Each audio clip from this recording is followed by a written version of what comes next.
bien et dans la vidéo d'aujourd'hui, je vais vous expliquer comment gérer son argent car c'est un problème qui concerne tout le monde, que l'on soit à l'école, étudiant, que l'on ait son appartement ou déjà sa petite famille car tous les jours on dépense de l'argent, que ce soit notre argent de poche, notre budget ou notre salaire. Alors j'ai envie de partager avec vous aujourd'hui ma méthode pour gérer mon argent. Je l'ai appris en 2012 avec ma maman lors d'une formation. Alors j'espère que cette méthode qui est super simple et efficace va t'aider. Elle s'applique surtout à 3 cas de figure. Le premier c'est, voilà, j'ai un projet, on va dire j'ai envie de voyager ou de m'acheter un nouvel ordinateur, mais là tout de suite j'ai pas l'argent, donc tu sais quoi, laisse tomber, c'était une mauvaise idée, on va rester comme on est. Non, non, non, non, non. Non, va utiliser la méthode que je vais te donner maintenant pour vraiment te faire plaisir, pour profiter de ton argent. On va apprendre à économiser aujourd'hui. Le deuxième cas, c'est, voilà, je travaille tous les jours et à la fin du mois, eh ben, j'ai 0. Et voilà, ça me déprime. Je ne sais pas quoi faire, je ne sais pas comment sortir de là. Mais j'espère qu'aujourd'hui, ma vidéo va pouvoir t'aider. Et le troisième cas, c'est, voilà, commence à gagner de l'argent, mais je ne sais pas quoi faire avec. J'ai juste envie d'aller acheter de nouveaux vêtements et de sortir avec mes copains et copines. Mais je sais que c'est pas vraiment ce qu'il faudrait faire parce que ça serait bien de mettre un petit peu de côté, mais je ne sais pas combien, je ne sais pas comment. Eh ben, continue à regarder cette vidéo parce que j'ai toutes les réponses pour toi. Alors on rentre directement dans le vif du sujet et laisse-moi t'expliquer ma méthode qui s'appelle la méthode des pots. Donc on utilise tout simplement, voilà, des pots de confiture tout simple. Tu peux les décorer comme tu veux, tu en fais ce que tu veux. Bon, tu en fais ce que tu veux. Je vais t'expliquer quoi faire avec. Donc c'est tout simple. On va prendre un exemple, on va dire que ce mois-ci j'ai gagné 100 $. Comme ça c'est facile à comprendre. Et ça va être plus illustratif. Donc c'est tout simple. On va commencer par prendre 55% de ce que j'ai gagné. Donc ici, 55 $. Et on va aller les mettre à la banque. Donc cette petite pochette va représenter mon compte bancaire. Donc on va y mettre les 55% dedans. Et ils vont nous permettre de payer toutes nos factures, notre loyer, enfin toutes nos obligations.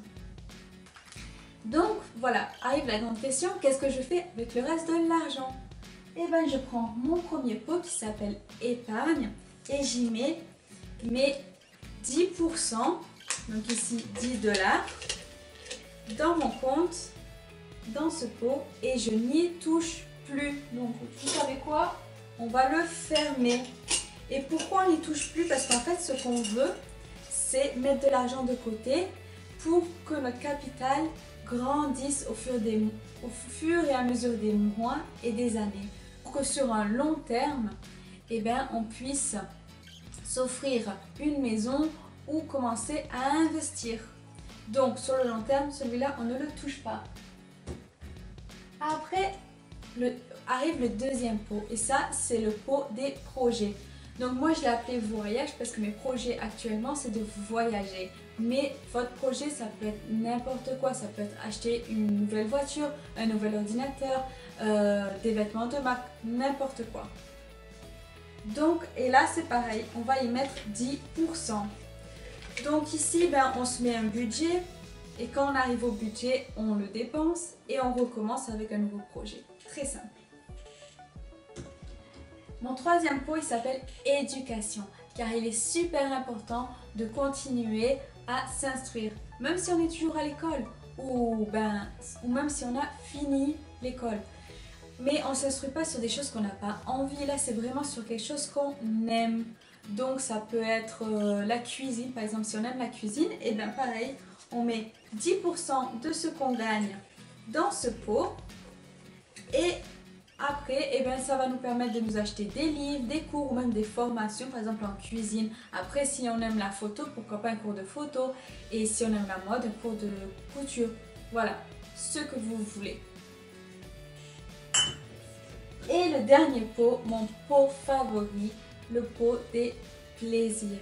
Donc là, pareil, on met 10% de ce qu'on gagne. Mais le top, c'est qu'en fait, à la fin du mois, il faut qu'il soit vide. Donc vous avez un mois pour vous faire plaisir. Donc c'est aller au restaurant, aller au cinéma, se faire une soirée ou faire une activité qu'on a toujours voulu. Mais voilà, il faut les dépenser. Et moi c'est mon pot favori parce que c'est pas souvent qu'on te dit voilà, prends cet argent, fais-toi plaisir et c'est bien. Donc là, on a vu les pots, mais si on fait nos comptes, on se rend compte qu'il nous reste 5%, ici 5 $. Et qu'est-ce qu'on fait avec eux? C'est très simple. On va être un bon citoyen. On va aller le donner à une association. Mais attends, parce que là, il y a deux cas qui se présentent. Le premier, c'est ok, j'ai assez d'argent pour donner 5% à une association chaque mois. Donc là, c'est très simple. La seule chose que tu as à faire, c'est choisir l'association de ton choix et chaque mois leur donner 5% ou mettre de côté chaque mois 5% et au bout de 6 mois, 1 an, signer un gros chèque. Là, c'est comme tu veux. Et après, il y a une deuxième cas qui se présente, c'est celui de Sandy. Avant, tu m'as dit 55% pour payer mes factures, mais moi, c'est pas assez, j'en ai besoin de plus. Eh bien, tu utilisais ces 5% pour t'aider à payer les factures. Mais alors ça veut dire que je peux pas être un bon citoyen? Non, ça n'a rien à voir.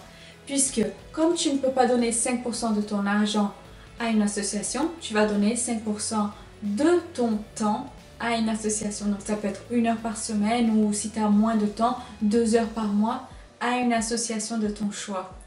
Car il n'y a rien de plus important que de faire plaisir et de savoir qu'on a aidé quelqu'un aujourd'hui dans la journée.